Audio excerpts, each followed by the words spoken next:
So unless you've been living under a rock at the bottom of a Sarlacc pit a long time ago in a galaxy far, far away, you know what Star Wars is. Is Star Wars the one with the little wizard boy?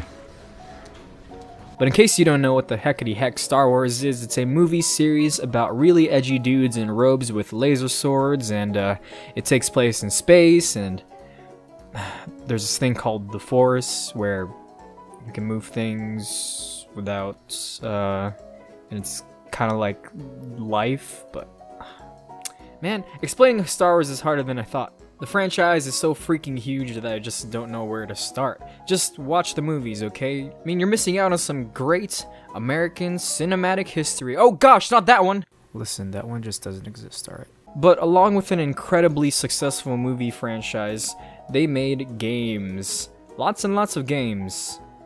Listen to me. Lots and lots of games. Like, enough to fill the entire galaxy. Some of them were actually pretty good, others really bad. There's just so much, and you might see me revisit another in the future. Before I get into the revisit, I want to address a new game that is coming out later on this year. The sequel to EA's Star Wars Battlefront 2.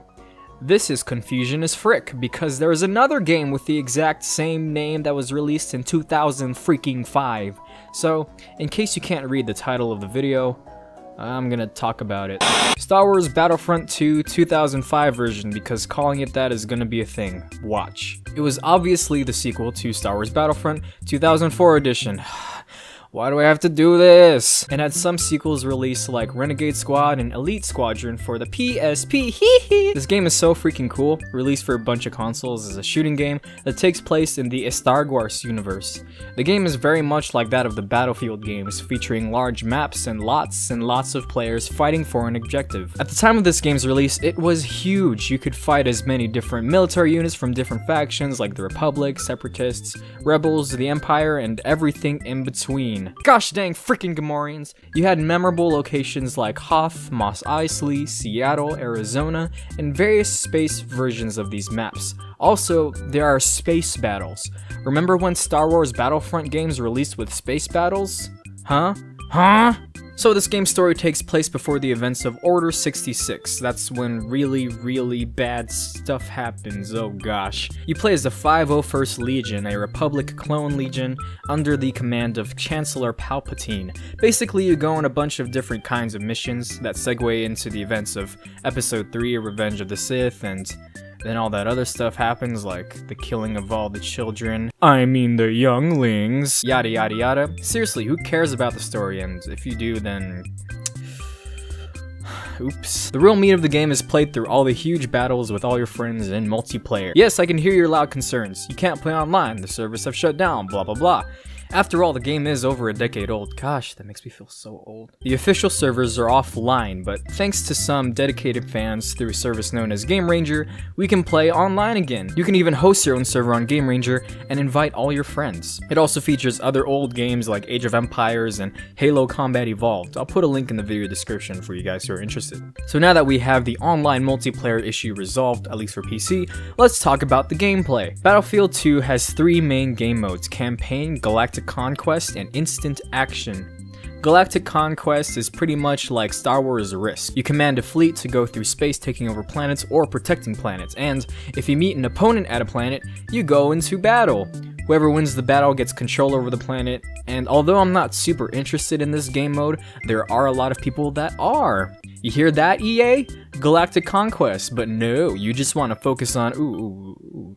Look at the pretty graphics. Here's my money. In this game, players will spend most of their time in instant action. This is where you can choose from the many maps, choose the objective, and sometimes choose the time period: Galactic Civil War and Clone Wars.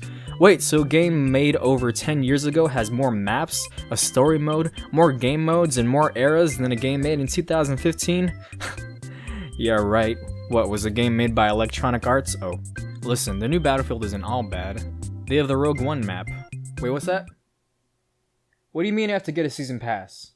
Gosh, free!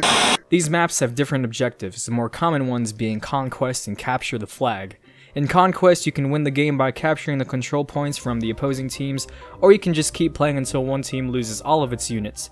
This one is the faster option to capture the flag. If you don't have a timer on capture the flag, it can literally go on forever. With the default settings, the game ends when one team captures the flag 5 times. I've played a capture the flag game without a time limit before, and it literally went on for at least an hour. It was literally the worst. Something that was added in this game from the one before is the inclusion of heroes. There are a bunch of them, ranging from Clone Wars ones with Obi-Wan Kenobi and to the Galactic Civil War ones like Darth Vader and Yoda. If you score a bunch of points, you get an option to instantly play as one of these heroes. You can stay playing as this hero for a very long time by killing enemies, but this game gets really fun when you go up against an opposing hero, like Luke Skywalker and his father, Darth Vader. This was the first game that I remember having large-scale battles, like an all-out war. My own 10-year-old mind couldn't handle it. The mere concept of playing as different classes, fighting for different control points in a large map, was pretty revolutionary in my opinion. And for the longest time I thought the Battlefield series ripped off Battlefront's concept until I found out about Battlefield 1942. As far as the normal units go, there are a multitude of them ranging from classes like the regular assault gunner, rocket launcher, sniper, and special units like the hairy men and robotic roly-poly. There are also a bunch of vehicles that you can drive like the traditional hover bikes and tanks. This game just has so much variety, and it can support as much as 64 players. You hear that, EA? 64 players in a game made in 2005. The space battles in this one is actually pretty darn unique. It is more than just dogfighting or destroying other ships. In Conquest, you have to get into a starfighter or something and land inside the opponent's mothership to destroy the internal controls to win. It is a really cool concept as you have to account for your starfighter not getting destroyed in space and not getting your actual military unit killed inside the opponent's ship. It's pretty cool. But again, with the capture the flag, please put a time limit so games don't potentially go on forever. So, with many older games, not everything will hold up over time. Obviously, the graphics look extremely dated, and some of the gameplay mechanics and the HUD itself just look old. The game's AI is pretty dumb as well, so try your best to play with other human players to get the full experience, and so you can experience how much you really do suck at this game. Some of the controls are also pretty bizarre as well. In most shooters, right-clicking allows you to zoom or aim down your sights, but in Battlefront 2, right-clicking throws a grenade, so just keep that in mind. Obviously, you can change these controls in the settings, but it's still something I needed to address. Also, this game does not support controllers, which is a downside to some people. Overall though, even though it's not perfect, I still feel that the game is pretty well balanced. So now let me talk about the little extra stuff outside of the licensed game. This one is so loved by the community that it is still releasing mods for this game with graphical overhauls, reskins, new heroes like Kylo Ren from The Force Awakens. There's even a mod that goes from ground to space battles, which is pretty incredible. Did you hear that, EA? If mere fans of a game can do cool stuff like that, then you can too, but I don't think you will. I'm not going to go over all the different mods, but you can check them out yourself at MobDB. I will put a link in the description. So, Star Wars Battlefront 2 2005 version is a game that I still play today. You can pick up this game on Steam for like $10, or just wait for a sale for it to go down even more cheaper. So play this game, it's fun, it's good, it's really good. It's freaking good!